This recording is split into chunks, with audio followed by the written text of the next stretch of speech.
Pure ikat cotton saris అండి. First time మనం ఇప్పుడు ఇంట్రడక్షన్ ఇది. సో ఇంతకు ముందు అంతా మనం 2000 అబవ్ 3000 అబవ్ అలా రెడీ చేసి చూపించాం. కానీ ఈ వెరైటీ వచ్చేసరికి కంప్లీట్గా మెర్సిడైజ్ కాటన్ అండి. చాలా చాలా సాఫ్ట్గా ఉంటుంది అండ్ లైట్ వెయిట్ ఉంటుంది. రఫ్ అండ్ టఫ్ యూస్ చేసుకోవచ్చు, ఆఫీస్కి కానీ మనం ఇంట్లో కానీ.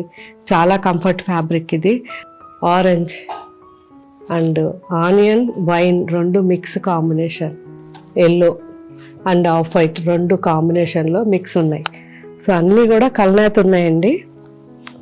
Light sky blue, red onion colour and green combination, olive green and mehndi green mix, dark మనకి wheat colour and off white రెండు mix combination, white and grey combination. So ఇన్ని colours ఉన్నాయి. ఇవన్నీ కూడా మనకి ఇప్పుడు వెబ్సైట్లో అప్లోడ్ చేస్తారు.